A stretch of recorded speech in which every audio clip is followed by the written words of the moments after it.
aqueles que chegaram depois, não é? E desejando que as bênçãos do Mestre estejam conosco através desses queridos amigos espirituais que sempre nos ajudam, nos amparam, nos inspiram. E nós vamos falar um pouquinho a respeito desse tema que é tão fascinante pelos aspectos que ele apresenta, ou seja, entre a mediunidade e a obsessão, trazendo uma reflexão, ainda que breve, para que nós possamos dar início à nossa conversa dessa noite. Sabemos que nos últimos tempos nós vemos que o processo obsessivo tem se alastrado muito. As obsessões campeiam, como gosta de dizer Manuel Filomeno de Miranda. Mas, especialmente, nós estamos notando que processos obsessivos estão acontecendo também em relação a crianças. Também é bom mencionar que indícios de mediunidade começam muito cedo e, na época atual, isso está muito presente. Nas famílias, nós vemos crianças de 4, 5 anos apresentando esses indícios de intercâmbio com espíritos, mas não muitas vezes assim designados. Às vezes, as crianças dizem que estão vendo um velhinho, uma velhinha, alguma coisa assim, ou um menino. Enfim, a criança dá ela explica alguma coisa para que os adultos entendam que ela está vendo um espírito. Esse momento atual, ele traz essa possibilidade de presenças dos espíritos nos lares e especialmente de crianças com essa sensibilidade que já vem do berço, digamos assim, e de repente esses indícios, essas presenças estão sendo as crianças explicando, mencionando, citando, e com isso os pais começam a procurar alguma resposta, algum entendimento do que está acontecendo. Para a criança, aquilo é algo assim muito natural, porém, para os pais, chega a ser surpreendente, ou então, às vezes, até preocupante, conforme o nível de conhecimento dos pais em relação ao assunto. E com isso nós vamos entendendo o que se dizia antigamente: os tempos são chegados. Chegados já estão passando. Se nós não abrirmos os olhos, se nós não ficarmos atentos, eles vão passar e nós não vamos tomar as providências e realizar o trabalho que é necessário que estejamos aí para começar isso.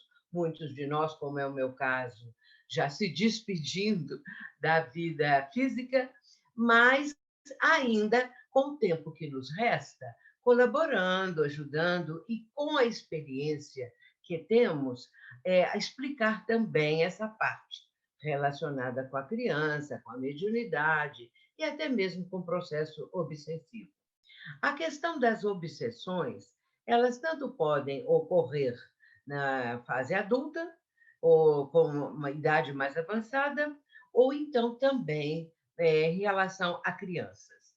Nesse caso, é mais assim preocupante quando é constatada algum tipo de presença que está com qualquer tipo de vibração negativa, prejudicando a criança, e, inclusive, isso vai trazer também para os pais um nível muito maior de estresse e de preocupação, de dúvidas, de como atender, como realizar qualquer coisa que possa amenizar, ou então até mesmo livrar a criança e a família de algo tão assim incômodo. Porém, a doutrina espírita, ela nos traz essas explicações. E isso é fácil de entender quando a pessoa começa a se interessar pelo estudo da situação, quando busca pessoas que têm mais condições para o esclarecimento e assim por diante.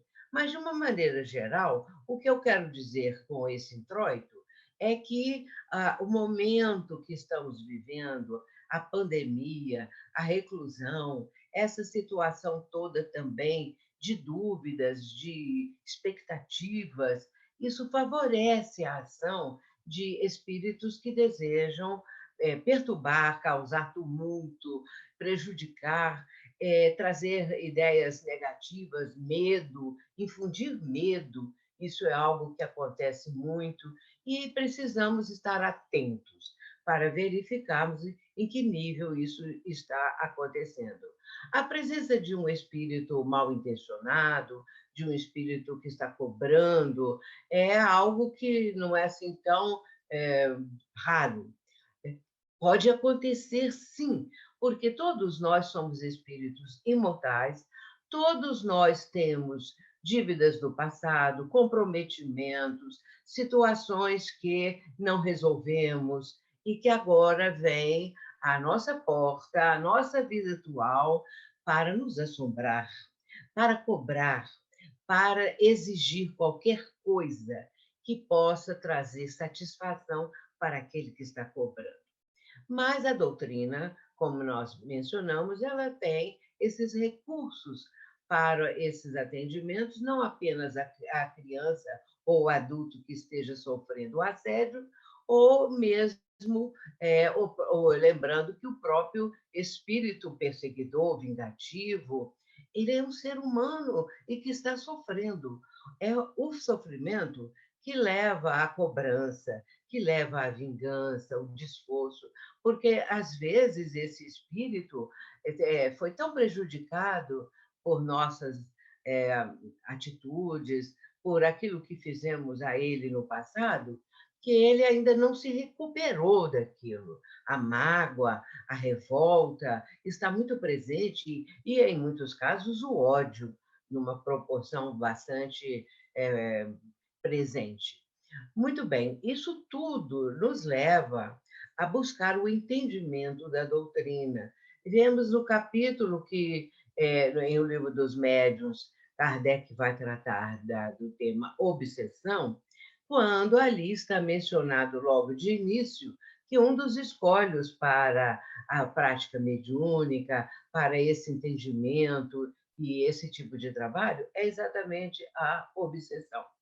E ali, aos poucos, o codificador vai explicando, juntamente, é claro, com os espíritos que estão instruindo, assessorando, orientando, para que assim tivéssemos, nesse capítulo 23 da obsessão, tivéssemos uma noção mais precisa do que representa esse processo obsessivo e quais seriam as providências para minimizar e até mesmo para curar, vamos dizer assim, essa situação que tanto incomoda, que tanto faz sofrer, que tanto prejuízo pode trazer para a vida da pessoa.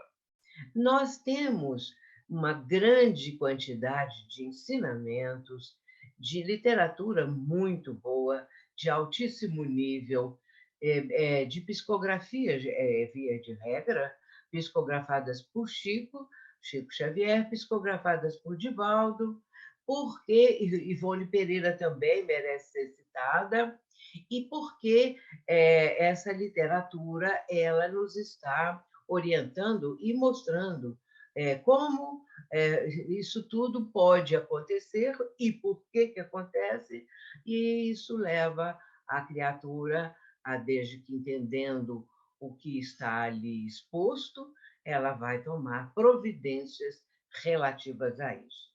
Nós sabemos que no centro espírita, numa instituição espírita, é exatamente o local que a pessoa deve procurar para conseguir orientações, tratamento, tudo aquilo que é necessário para que a obsessão, os assédios, isso tudo inclusive uma mediunidade que está bastante tumultuada, que não podemos dizer, porque às vezes a pessoa pode pensar que, havendo um processo obsessivo, especialmente em adulto, no caso, que também essa pessoa, sendo médium, deveria começar a exercer a mediunidade.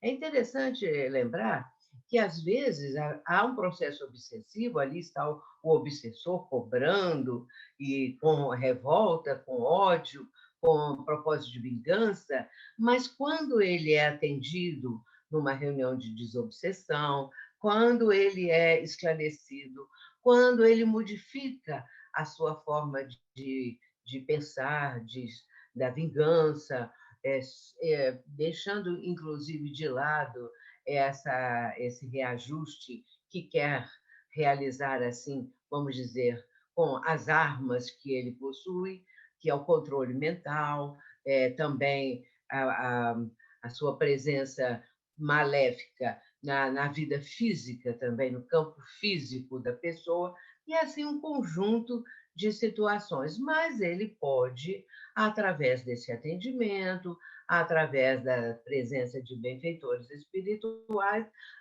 abandonar o seu propósito, mudar a sua perspectiva de vida. Entretanto, nem sempre aquele que estava sendo o alvo do processo obsessivo teria condições para trabalhar como médium. Às vezes ele é médium só do espírito obsessor. E muitas vezes também ele está com uma faculdade necessitando de uma orientação, de equilíbrio, de uma série de providências que, né, na maioria dos casos, não é favorável a que ele comece imediatamente o trabalho mediúnico. É importante levar em consideração a questão do estudo. Se ele estava sofrendo este assédio e essa condição toda, ele não deve ter tido condições para um estudo mais aprofundado a respeito do trabalho mediúnico, da faculdade.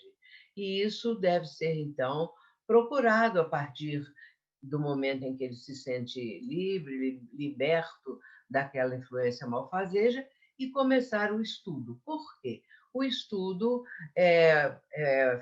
favorece a que ele, mais adiante um pouquinho, comece um trabalho no âmbito da mediunidade, se essa estiver ali bastante caracterizada, uma faculdade que despontou e está realmente necessitando de ser orientada para um trabalho futuro. Isso tudo é o momento.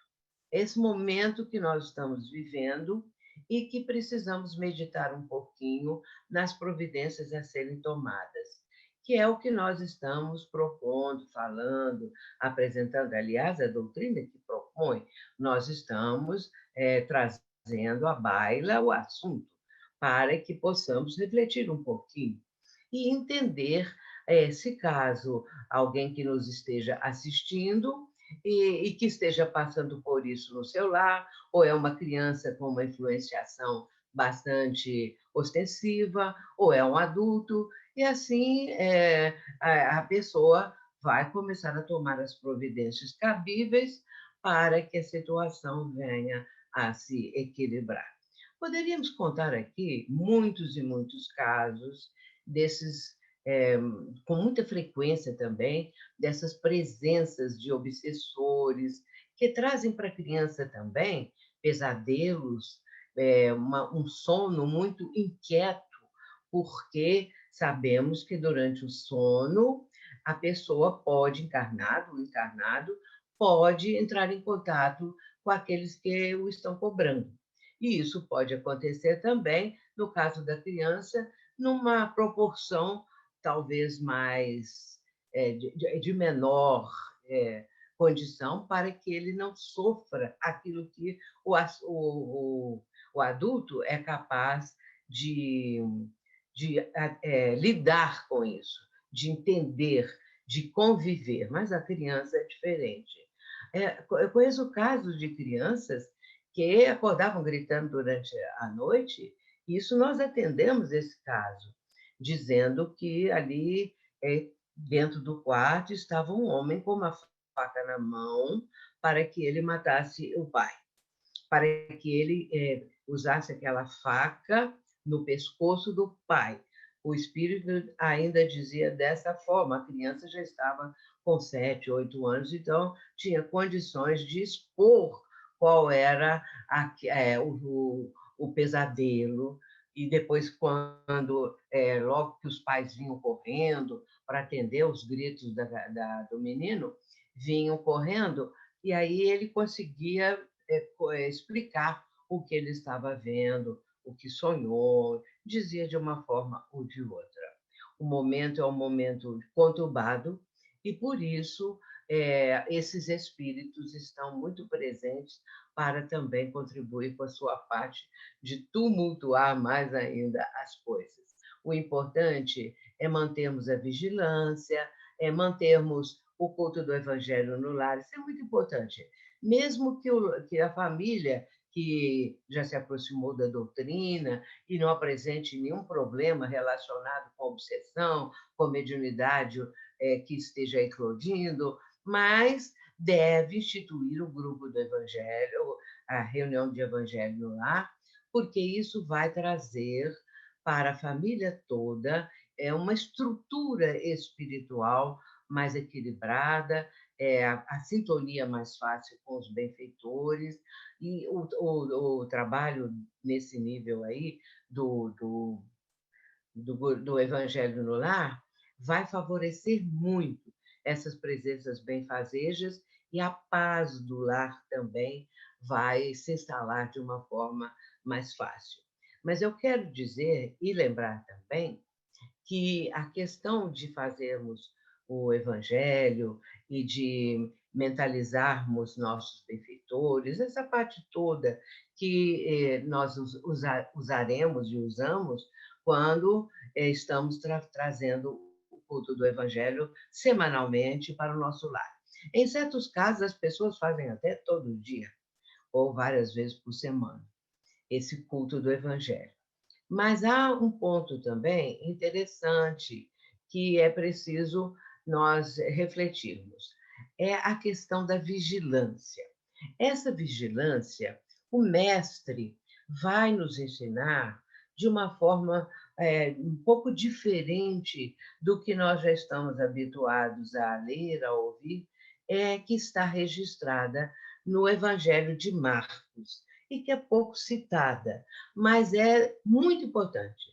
O Marcos, ele coloca no capítulo 13, versículos ali 30, 31, 32, ele vai falar a respeito da oração, a respeito da prece. E ele, então, vai dizer que Jesus ensina que nós devemos olhai, vigiai e orai.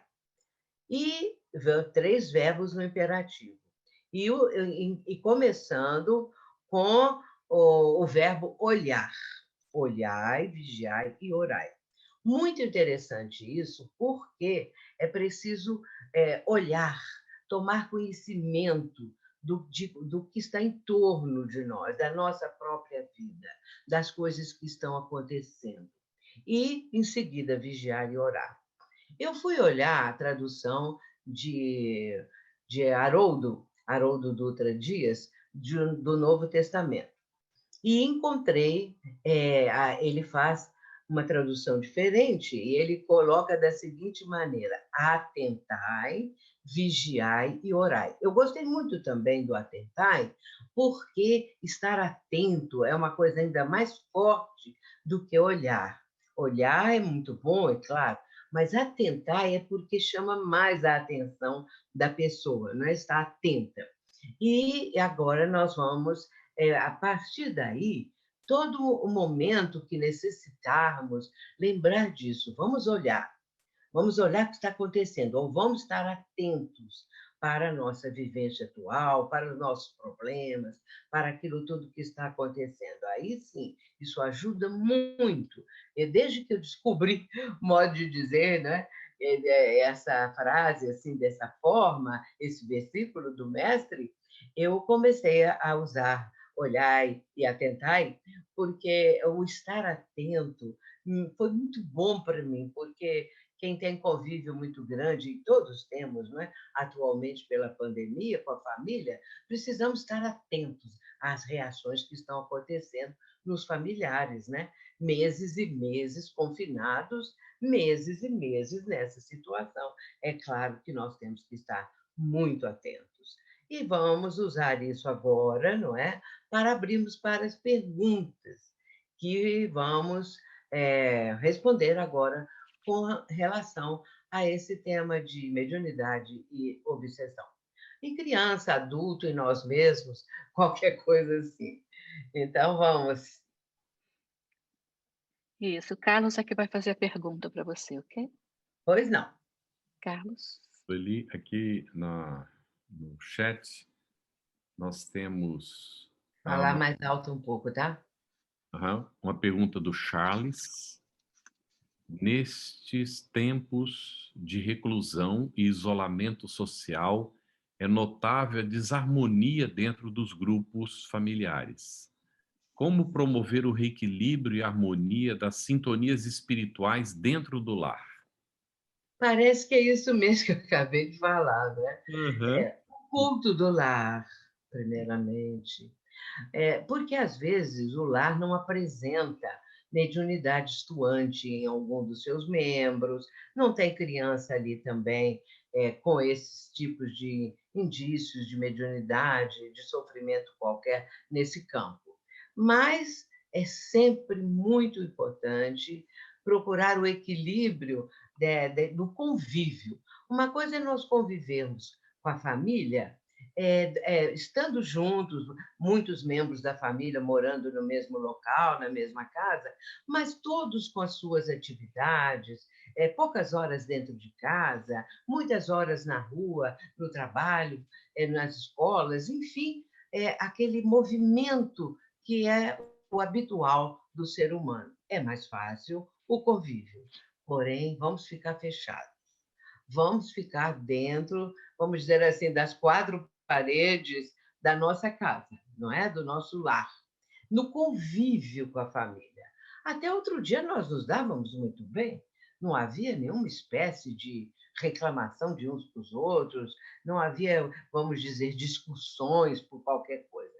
De repente, um dia após o outro, um mês após o outro e assim por diante, isso que não existia antes começa a existir, porque o convívio constante é algo muito delicado para conseguirmos manter um padrão mais elevado. E aí entra atentar, vigiar e orar.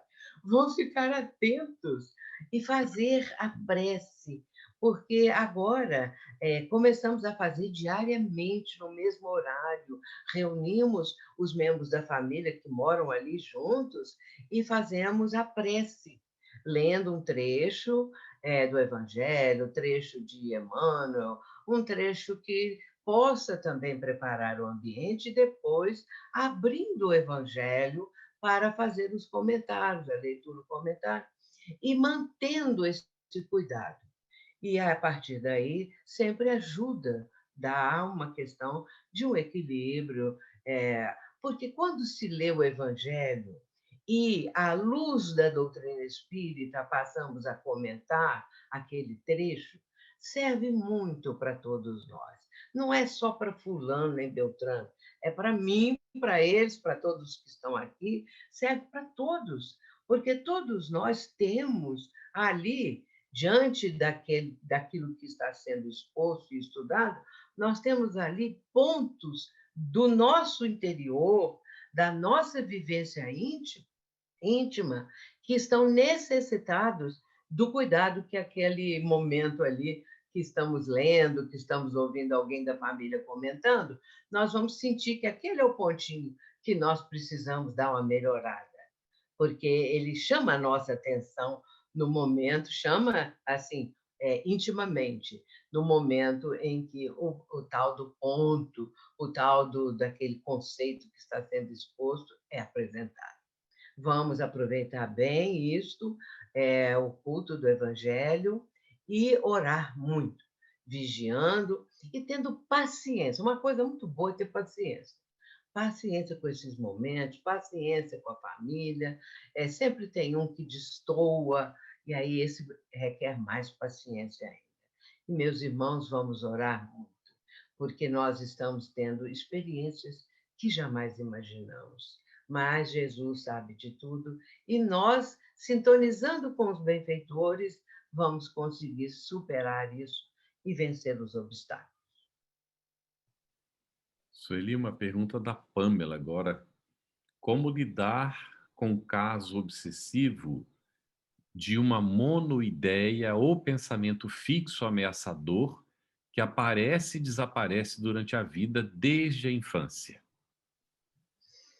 Então, quem está pedindo isso é um homem ou mulher? É mulher. É porque tem algumas conotações. Às vezes é preciso a gente ter um entendimento, porque eu não ouvi bem, né? Então eu não estava entendendo. Muito bem. Acontece que, às vezes, a pessoa tem ideias fixas. E isso a gente sabe que existe. É algo que pode acompanhar uma pessoa durante anos e anos. Mas hoje em dia já se tem uma compreensão diferente. Um caso desses, não apenas nós não vamos ficar apenas adstritos às questões puramente espirituais. É preciso olhar também o que pode acontecer de melhora, de uma situação que vai reverter esse processo através do tratamento médico. Se a coisa está no nível de perturbação, e isso se a pessoa está dizendo, não é, que é constante desde muito tempo, não é, desde a infância, a gente vê que a pessoa, não sei, aí ela não diz se foi tratada já com médico, se procurou, muitas vezes isso não cogitou, não foi cogitado, mas agora é preciso pensar melhor isso, repensar, porque nós sabemos que mesmo sendo de cunho espiritual, um espírito que esteja ali malfazejo, querendo perturbar a criatura, mesmo sendo isso, pode ter repercussões no estado mental da pessoa. E aí o tratamento médico pode dar algum tipo de suavizar isso, de melhorar. Entretanto, se a pessoa vai para o médico está trazendo para ela a explicação, o receituário vai receitar o que for preciso, mas se ela puder também buscar a ajuda espiritual, ela vai completar o tratamento. E essa ajuda espiritual, ela vai interferir muito, interferir beneficamente, claro, no tratamento também que o médico propôs. Por quê? Porque os espíritos mentores, os amigos espirituais, eles vão fazer com que haja uma situação daquela medicação ser bem absorvida pelo organismo da pessoa, porque o tratamento espiritual vai favorecer isso. A pessoa ela deve procurar uma casa espírita e receber passes, porque não existe nada melhor do que um passe essa parte espiritual, quando estamos falando disso, não é? Eu aplico passes, vou falar com vocês, desde os 16 anos de idade. Com 16 anos de idade, eu já estava nas reuniões dos jovens. Eu era a mais nova. Nesse grupo da Mocidade Espírita do centro que eu frequentava, do Centro Espírita Ivon Costa, aqui em Juiz de Fora, havia ali pessoas com mais de 20 anos, e alguns até com 23, 24 anos. E eu tinha 16 anos. E eu era chamada o bebezinho do grupo, assim, eles brincavam comigo. Só que eu já comecei nessa época, a fazer alguns estudos referentes a temas que eu gostava muito, como os precursores da doutrina espírita, eu fiz essa época uma pesquisa, né? Começando lá de Swedenborg, veio vindo. Então, eu já falava sobre isso. Bem, no caso, quando eu estando ali, não é? Eu fui começar, naqueles momentos, a sentir a presença dos amigos espirituais de uma forma mais intensa. E, com isso, o médium que dirigia ali a parte mediúnica, o mentor dele me chamou para aplicar passe. E não havia nenhuma explicação como que eu vou aplicar passe, mas eu olhava como ele fazia e fazia também. E aí, com isto, eu fui acostumando ao trabalho de passes. No início, eu não tinha controle e havia um espírito que começou a trabalhar comigo nessa época, e que comunicava enquanto eu estava dando passe. Mas aí eu aprendi depois a controlar, porque não havia necessidade da comunicação mediúnica no momento do passe. Mas eu digo isso porque o passe ele tem um benefício, ele traz um benefício extraordinário para a pessoa. E é preciso que as casas espíritas tenham essa orientação para os médiuns, não é preciso ter um grupo muito grande de médiuns para aplicar passe. Enfim, é importante o conhecimento também a respeito de aspectos básicos, né? A respeito dos fluidos, por exemplo, o capítulo 14 de A Gênese é extraordinário para orientar a pessoa quanto a isso, a respeito dos fluidos, é muito importante. E, com isso, eu comecei esse tipo de trabalho. E não apenas aplicando, mas entendendo o quanto o passe ajuda as pessoas. E outra coisa também é que antigamente, não havia uma orientação, não uma explicação de como aplicar passe, pelo menos no meu caso, né? Eu comecei nessa época e, para falar a verdade, eu aplico o passe até hoje. E que essa pessoa vá, então, para uma casa a fim de receber o passe, esse tratamento. Mas não é um passe só, não, ela vai fazer um tratamento toda semana. Ela vai receber o passe, porque isso vai ajudar muito. Essa questão do pensamento intrusivo, não é?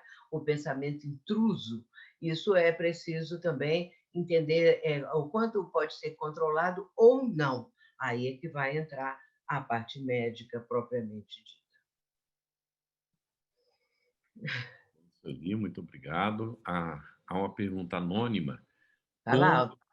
como ajudar adolescentes que se cortam e têm pensamentos suicidas nestes momentos de pandemia, onde dizem que as vozes são as que os mandam, não é? Que eles façam isso. É um caso muito grave, muito sério, e a gente vê isso acontecendo. E também, eu vou estender um pouquinho aí, existe também um fator que, às vezes, o jovem que está com essa ideia, mas ele tem algo que ele já pratica, que é a automutilação. E isso está sendo muito comum nas escolas. Eu mesma, na nossa casa espírita, foram encaminhadas para nós atendermos jovenzinhos de 11 anos, 12 anos, se cortando todo, com gilete, com faca. E assim, eles diziam que quando faziam isso, havia vamos dizer, a pessoa ficava aliviada daqueles pensamentos. E como você vê uma coisa e outra, como trabalhar isso para ficar livre de pensamentos para se matar, suicidar, vai precisar se automutilar. E aí fica um processo muito difícil de ser encaminhado e atendido. Mas a casa espírita, ela tem essas condições, porém as pessoas muito raramente procuram a casa espírita. Se nós formos olhar o número de pessoas com filhos, com parentes que estão passando por isso, é uma proporção, aqueles que vão para a casa espírita, muito pequena, infelizmente. É importante falar sobre esse assunto e a gente tem visto isso no nosso meio espírita, esse cuidado de orientar, de falar a respeito dos prejuízos do suicídio. É importantíssimo esse tipo de atendimento. Se por acaso os pais levam as crianças à casa espírita, levam o filho que está passando por isso, ou a filha, porque aí junta um grupinho com as mesmas ideias, e um alimenta o outro vibratoriamente, e aí fica realmente muito difícil. Eu costumo dizer, meus irmãos, que o trabalho mais difícil que existe hoje na vida é educar um filho. Porque os chamamentos de ordem de desequilíbrio, desequilibrada, os chamamentos dessa vida materializada que está aí fora dos cômodos da casa, da vida, da casa da pessoa, esses chamamentos, eles são atraentes também. Eles têm uma maquiagem para poder ficar mais atrativos. E alguns aí enveredam pela droga, pela bebida, e no caso, podem chegar a essas ideias, não é? De suicídio, de se mutilar. É preciso muita prece, muita oração, muita fé, é preciso ter fé. Os pais necessitam ensinar aos filhos, desde a mais tenra idade, esses princípios de crença em Deus, somos filhos de Deus e Jesus é o Mestre. Porque isso vale muito. É interessante que eu respondi uma entrevista hoje da revista Spirit, e que foi lançada agora, não é? No dia 3 de outubro. E eles me perguntaram alguma lembrança, a primeira lembrança da minha vida em relação à questão da doutrina espírita. E eu me lembrei, falei na mesma hora, que era a prece que a minha mãe proferia, porque nós somos três filhos. E minha mãe colocava cada uma nas suas caminhas, na sua caminha, sentava ali perto da gente e ia fazer uma prece. E essa prece nós aprendemos e memorizei muitos anos depois, muitos anos. Um dia, olhando as preces que estão em O Evangelho segundo o Espiritismo, não é que eu encontrei a prece lá, é uma prece para ser feita antes da pessoa adormecer, antes de dormir. E minha mãe nos ensinou isso. Então, veja bem, eu devia ter uns 4 anos, e minhas irmãs, 3 e 2, ou a minha mais novinha, acho que era 1. E com isso, nós começamos ali, aprendendo a orar. E a prece era de número 39. Vale a pena conhecer. É pequenininha, pequenininha, mas é um encanto. E ela é tão preciosa que até hoje eu guardo isso como uma lembrança que é do amor da minha mãe e também do espiritismo, da doutrina espírita, de orarmos a Jesus. Isso tudo é muito importante que os pais comecem, desde que as crianças estão no berço ainda, a orar, a encaminhar, a trazer os princípios, se não for espírita, os princípios da sua religião, mostrando que existe um Pai magnânimo, que existe Deus, que somos filhos de Deus. Porque essas crianças não acreditam em Deus. Essas crianças elas não foram orientadas nessa ideia, quando foram orientadas com a ideia da presença divina, chega na vida em comum com os outros jovens, eles fazem o possível para tirar isso, ironizando, zombando, e vai por aí afora. Então, a vida é muito difícil, realmente. É preciso fazermos o possível para ajudar esse jovem, que a casa espírita possa ter esse tipo de atendimento, preparar pessoas para ouvir o jovem, para conseguir vamos dizer assim, que ele possa ter confiança naquela pessoa, confiar. E por isso eu falo sempre assim, eu agora eu já sou bisavó, então para atender um jovem é preferível agora uma pessoa mais jovem, porque entra uma sintonia melhor, né? Então, mas não é também um jovenzinho, é uma pessoa que tem que é mais idade um pouco e que possa o jovem ouvir, né? Ouvir bem e tal, e com isso, quem sabe, ele vai ser afastado, vai vencer essa ideia de tirar a própria vida. É algo que podemos fazer com muito amor, tentando despertar a fé em Deus e a ideia de que somos espíritos imortais. Se isso fosse mais conhecido, era o desejo dos jovens de tirar a própria vida e iria diminuir muito. Eu imagino que sim. Muito bem, Sueli, tem uma pergunta da Arlete agora. Sueli, como se explica a obsessão em bebês e depois, novamente, na pré-adolescência? Seria caso de mediunidade da criança ou um tormento direcionado para os pais, mas que atinge a criança? Sim, é direcionado para os pais.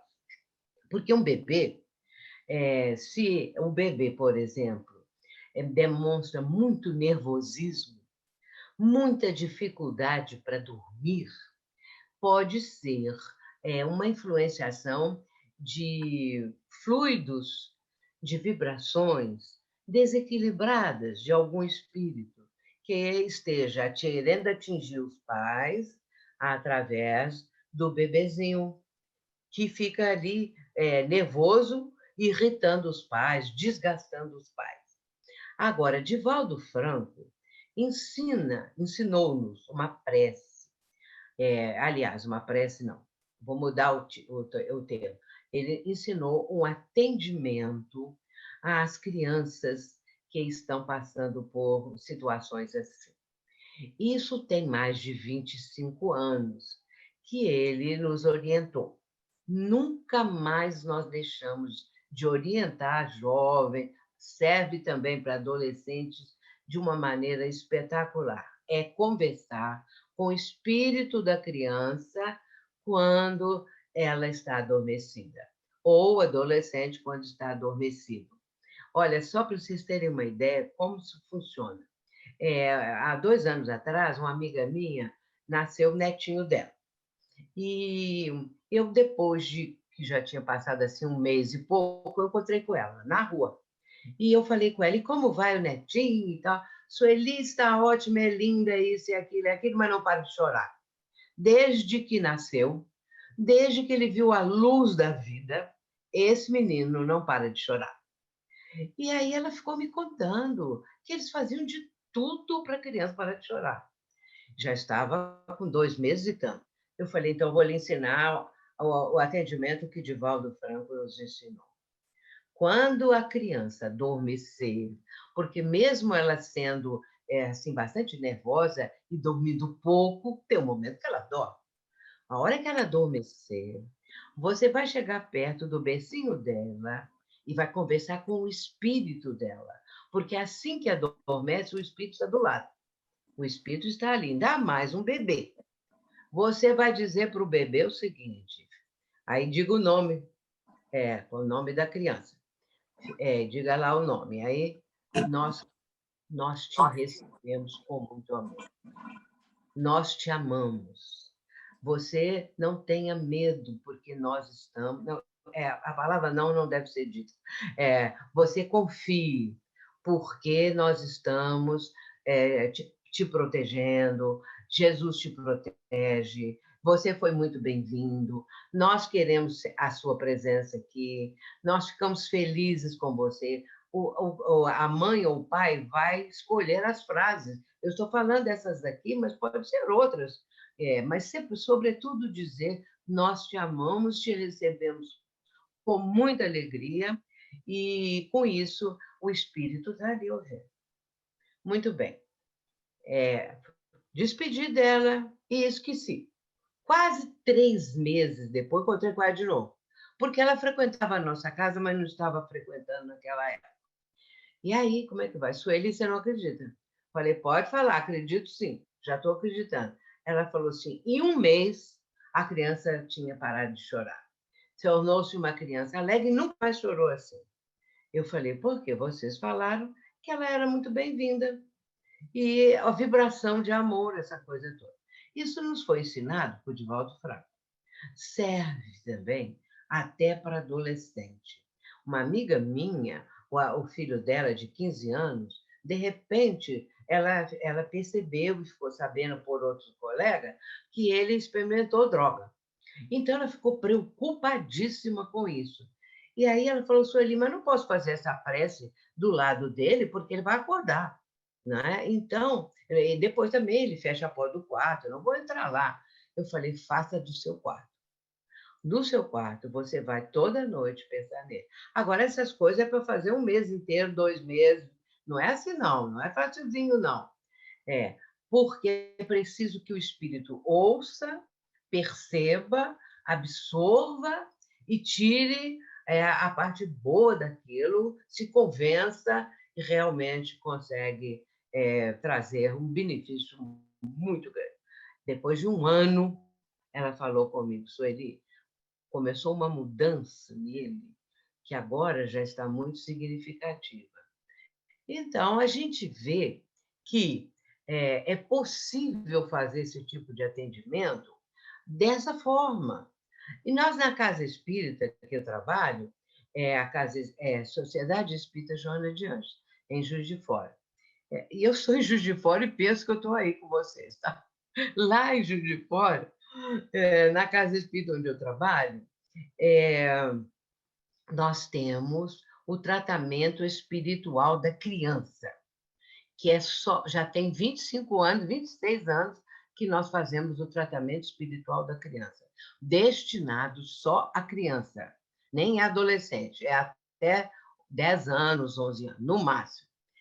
E esse trabalho é feito por uma equipe sendo que algumas da equipe já estão desde o primeiro dia, 27 anos que fazem o trabalho. E esse trabalho é para atender as crianças, podem ser até mesmo crianças que ainda estão no colo, não é? Bebezinhos mesmo, e até um pouco maior. E então, o resultado disso é extraordinário. E nós recomendamos que as casas espíritas façam, num dia específico, com uma equipe específica, o tratamento espiritual da criança, porque vai ter um resultado fantástico, um resultado muito, muito bom. E recebem passe, né? Primeiro tem uma entrevista com a mãe, o pai ou o responsável que levou a criança. Ali eles vão dizer o que a criança tem, e a responsável pelo trabalho na hora do passe vai determinar o tipo de passe que vai ser aplicado na criança. Tem isso, tem isso. Não é gesto, é o pensamento daquele que está aplicando o passe. Por exemplo, uma criança hiperativa, você não vai dar um passe de energia para ela ficar com mais energia e mais imperativa. Que passe você vai dar? Um passe calmante. Agora, de onde que Sueli tirou isso? Capítulo 14 de A Gênese, que lá Allan Kardec vai explicar quais são os fluidos para tipo de tratamento. Leiam isso, estudem e façam isso na Casa Espírita, que vai ter um resultado muito bom. Muito bom, Sueli. Nós temos um monte de perguntas. Nós vamos agora para uma... tem bastante pergunta. Vamos para então uma tá da bom. Ludmila agora. Quando eu era criança, sofria muito por medo de dormir sozinha, com a quantidade de vultos e espíritos que eu via. Meus filhos se queixam de medo de entrarem no quarto deles sozinhos. Como saber se eles realmente estão percebendo algum espírito menos evoluído ou apenas desculpa para não dormirem sozinhos? Ai, ai. A sua ex, nesse caso aí, minha irmã, eu mesma, né? Nós temos experiência nisso aí, sabe? Porque eu tinha um medo durante a noite da minha mãe morrer. Então, nem bem eu dormia, acordava com medo. Será que mamãe não está morrendo? Será que mamãe vai morrer? Agora, sabe o que eu fazia? Tirava o meu colchão da cama, ia puxando ele e levava para o quarto dos meus pais. E punha o colchão do lado da cama dos meus pais. A minha outra irmã tinha esse mesmo medo, daí a pouco vinha ela com o colchão também. O quarto dos meus pais, eles não podiam nem andar lá se quisessem andar, que tinha dois colchões no chão. Por quê? Nós duas tínhamos um medo, eu e da mamãe morrer. E ela tinha medo, porque aí no caso dela era espíritos. E então ela sentia aquele medo e tal. Assim, agora, para minha mãe tirar isso da gente, levou um tempinho, né? A confiança, a prece, para parar esse medo meu da minha mãe morrer. E a minha irmã também. Então, no caso dela, que via espíritos e tudo, é preferível que o pai e a mãe deem, assim, vamos dizer, que aceitem isso, que não imaginem que isso seja criado assim, inventado, não é verdade, o que pode ser. Então, é preciso fazer esse tratamento. Já fazem o evangelho no lar? Já frequentaram alguma casa espírita? Precisa saber esses dados todos, não é? Para ver se está melhorando a condição, a situação, porque esse caso aí deles, que foi relatado, já vem da família, né? Porque a pessoa também tinha esse mesmo tipo de vivência de ver os espíritos e tal. Agora, alguém lá vem também ver. Então, isso pode ser a realidade ali do lado, da família. Então, aí o tratamento é o mesmo, a forma de atendimento é a mesma, para um lado, para outro, não é? Sempre é importantíssimo modular, levar para o centro espírita, se a criança pode ficar na evangelização, até esqueci de falar isso. Muitas vezes os pais admitem que a criança passe a frequentar a evangelização, não é? Isso é importantíssimo também. Agora, tem outros pais que vão embora para os seus lares e não têm assim, esse interesse. Os pais que tiverem esse interesse é bom, porque aí é o culto do evangelho, é a prece e é também a evangelização da criança e do jovem, viu? Será que eu respondi? Porque eu não sei se eu ouvi bem. Era isso? Acredito que sim. É. Uhum. Então tá bom. Ótimo. Aqui, vou fazer uma pergunta da Gláucia agora. Como a mediunidade pode influenciar durante a gravidez? Existe algum tipo de proteção espiritual durante a gravidez? Como é o início da pergunta? Como a gravidez. Como a mediunidade pode influenciar durante a gravidez? A A mediunidade tem alguma mediunidade, influência? né? É. Olha, eu tenho 4 filhos. Na minha gravidez, eu já frequentava, é claro, a mediúnica desde sempre. E então, se a pessoa está passando bem, se é uma gravidez saudável, não tem problema. Porém, quando já está mais avançada a gravidez, já no 7º, 8º mês, pode ser que a pessoa não aguente ficar sentada mais tempo, pode haver algum tipo de cansaço. Aí sim, não tem importância, né? Ela não precisa de ir, não é obrigado. Também não é obrigado a não ir, porque às vezes, não pode ir. Pode sim, não tem a menor importância. Agora, é claro que os benfeitores espirituais, eles lidando com aquela pessoa, mulher que está grávida, E se houver espíritos ali, obsessores, se for uma reunião de desobsessão, para manifestar, essa pessoa ela fica completamente envolvida em fluidos, numa espécie de uma campânula, digamos assim, uma coisa assim, para que não seja atingida por aqueles fluidos que os espíritos apresentam. Mas ela não vai também dar passividade a um espírito obsessor. Tudo isso é muito bem encaminhado, porque a espiritualidade ela tem N recursos para atender todas as situações. É que, às vezes, a gente não tem uma dimensão espiritual do trabalho dos benfeitores. E eles podem perfeitamente fazer o atendimento separado, aquela futura mãe não vai sentir nada, o bebê, por sua vez, que está ali também não vai sentir coisa alguma, porque existe essa condição de evitar com que ela seja atingida pelas vibrações negativas, se houver alguma no ambiente, não é? Então, ela fica resguardada. E, com isso, não tem a menor importância de participar da reunião, até o tanto que a pessoa aguente.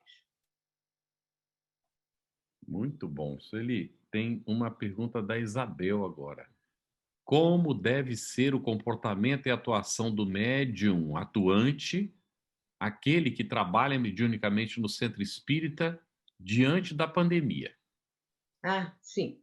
Essa pergunta tem sido feita ao longo desses meses todos, eu já respondi isso muitas vezes. E a FEB lançou também, Federação Espírita Brasileira, uma orientação. E uma orientação que é exatamente aquela que a gente precisa entender, seguir aquilo. Eu costumo dizer assim, porque o argumento das pessoas, além de dizer que elas sentem falta de trabalhar mediunicamente, alguns dizem assim: ah, mas e os espíritos que não foram atendidos, como é que vai ficar? Eu costumo dizer, nós temos que entender que antes de nós, antes de existir reuniões mediúnicas como as de hoje, não é? Vamos lembrar que isso vem, vamos dizer, no máximo há dois séculos, não é? Alguma coisa de 2 séculos e meio, alguma coisa assim. Como que era antes disso? Quem que atendia? Claro que a espiritualidade superior, os benfeitores, os espíritos que são, vamos dizer, que têm essa especificidade de trabalho para atender esses nossos irmãos.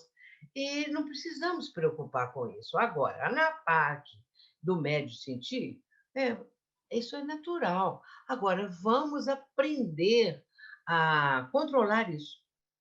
Imaginem vocês, se eu, nesses anos todos trabalhando, e até hoje eu trabalho na desobsessão e dou passividade a espíritos até hoje. E então, imagine como que eu ia sentir tanto isso, né? Ah, porque não vou. Não, não tem isso não. Se você está sentindo algum tipo de falta, faça uma prece, é, entra para um grupo de estudo. Eu estou recomendando agora as pessoas a fazer parte de grupo de estudo, porque não tem nada melhor do que isso. Ainda mais nessa pandemia. Agora eu estou com 6 grupos de estudo. Mas não dirijo nenhum, não. Participa. Eu gosto de participar, de dar opinião ao assunto, deixar que todo mundo dê opinião. E agora mesmo, como eu disse, a gente fez um grupo de estudos agora mesmo. E depois, quando termina, é a hora de despedir, né? Você fica com pena de despedir, porque vai ficar com saudade. A gente estava ali tão bem, né? Então, eu digo assim: estude, faça isso, né? Procure fazer um tipo de ajuda às pessoas de outra forma. Existe N maneiras de ajudar o próximo. Descubra uma que você possa fazer. Na nossa casa espírita, nós não deixamos de distribuir a cesta básica, porque a gente dava isso, né? Mas tinha uma reunião todinha para as pessoas. Geralmente são as mães que vão buscar. É muito raro um homem estar lá para pegar não é? Essa ajuda, essa coisa assim. E então nós não deixamos de fazer isso. 3 pessoas que estão lá, preparam tudo e depois, quando chega a hora que as pessoas chegam, elas não entram, até então não entravam, agora está havendo uma, vamos dizer, está abrindo um pouco mais, não é? Mas aí iam entregando, todo mundo com as suas máscaras, todo mundo bem dentro do que precisa. Então é isso. E se a pessoa é médium, está sentindo a presença, procura controlar. Vai fazer outra coisa, vai ler, vai ver o filme, vai fazer outra coisa, não é? Vai para a cozinha, faz lá qualquer coisa, e se for uma senhora, se for um homem, qualquer coisa, não é? E aí leia, estude a doutrina, procure fazer o culto do lar, nem que seja uma vez por semana, mas se puder, faz todo dia, faz preces, e aí isso tudo passa, porque é uma experiência, é algo que jamais nós podíamos imaginar. E vamos ter cuidado agora. Vamos olhar aquela coisa, olhar, vigiar e orar, conforme está em Marcos. Muito interessante, Sueli. A canalização, não é? Da energia. Sim, Inclusive, falou o que faltava para dizer. é, Canalizar a é energia, muito bem. interessante. Quando você falou As de até ir para a vibrações, né? cozinha, né? Até fazer, cozinhar um pouquinho com a família. Muito interessante. Ai, Ótimo. Sueli, tem uma pergunta do Paulo César aqui. Ele diz assim, ó, Sueli, existe uma preocupação muito grande com o obsessor nas reuniões mediúnicas. E parece que a gente esquece do obsidiado. Que deveríamos olhar também para esse indivíduo? Ou seja, não deveria haver uma parte específica da desobsessão voltada para o encarnado? sim, sim, creio que sim. Que já existe até. O obsessor, é, a reunião é ali toda voltada para ele. Mas o obsidiado não deve participar da reunião de desobsessão, para ele não ouvir o obsessor falar as coisas contra.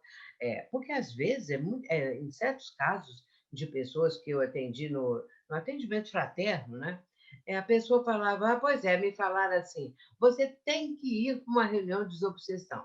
Aí eu fui lá no centro tal, assim, e fui logo admitido numa reunião de desobsessão. 3 médios receberam espíritos que desejavam vingar do que eu fiz no passado. Pelo que eles falaram, eu fui um criminoso da pior espécie. Eu saí de lá arrasado. Eu saí de lá no chão. Em vez de eu sentir alguma coisa melhor, eu saí de lá muito pior. Passei a ter medo. Nunca mais eu quero participar de uma reunião dessa para ficar ouvindo aquilo.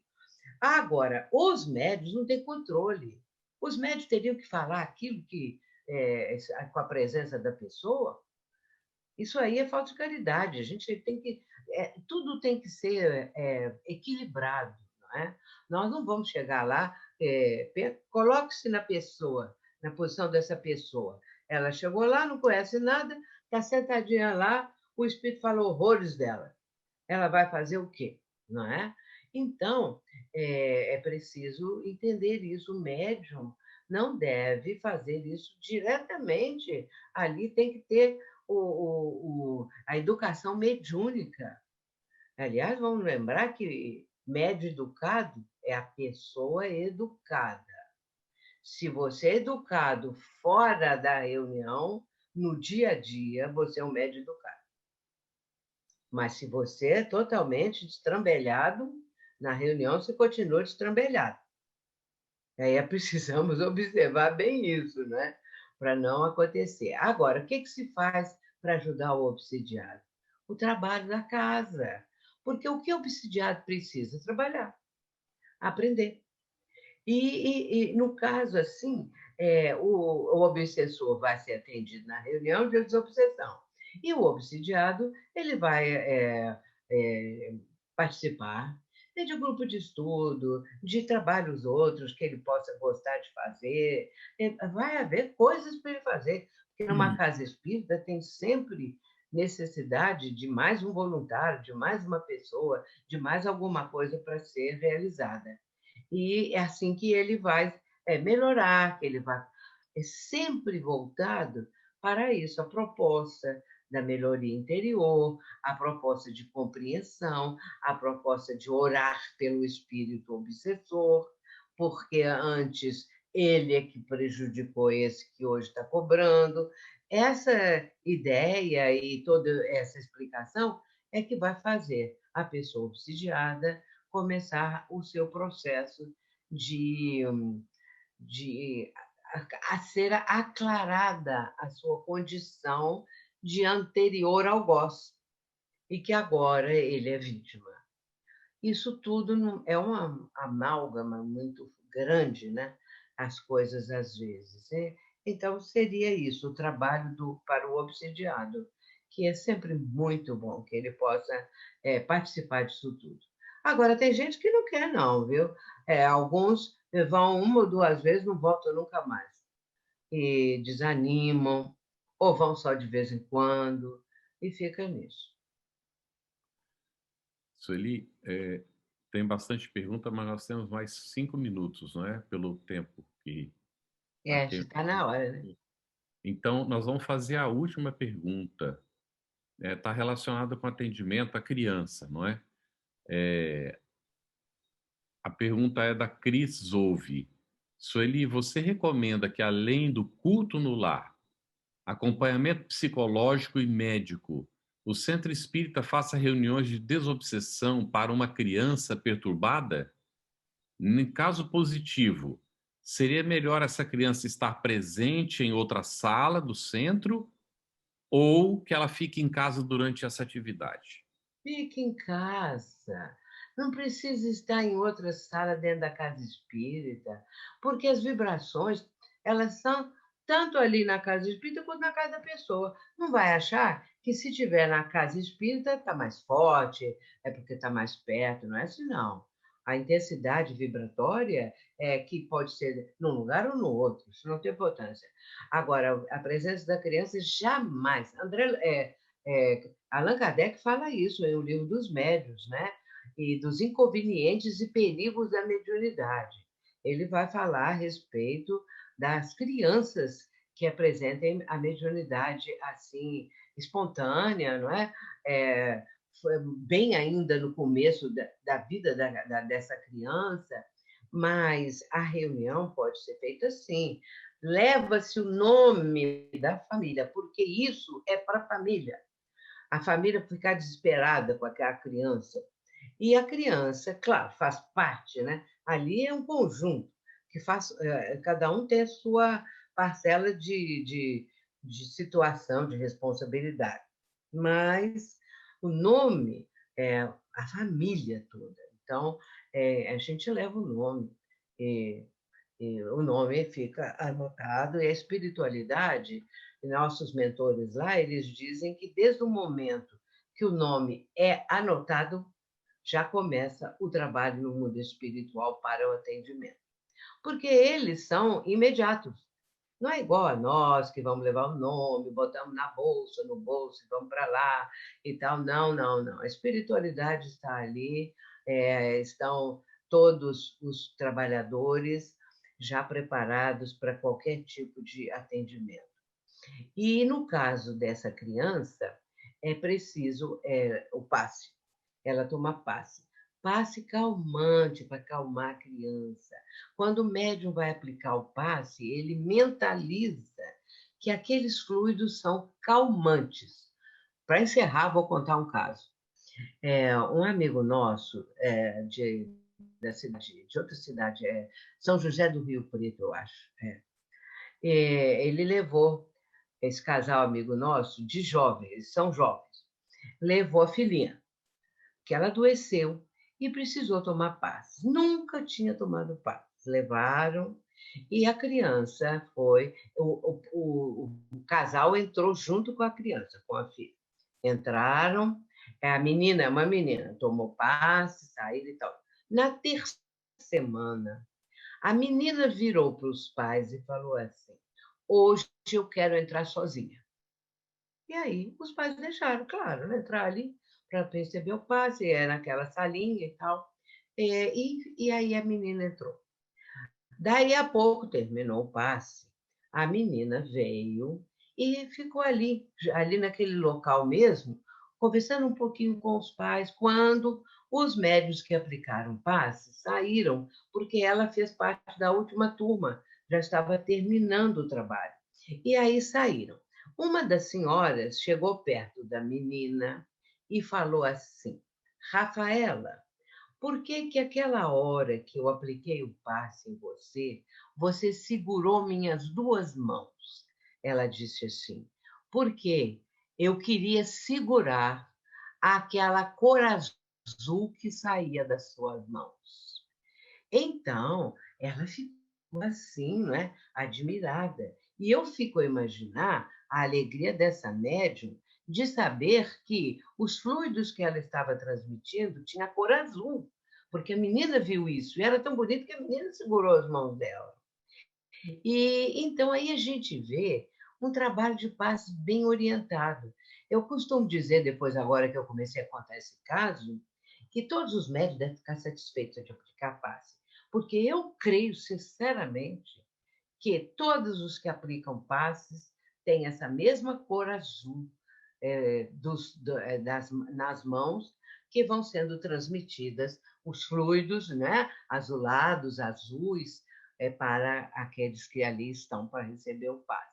Então, fiquem felizes, porque o passe está sendo muito bem direcionado, fruto do trabalho daquela pessoa que está com muito amor se dedicando a transmitir as suas condições fluídicas para aqueles que precisam.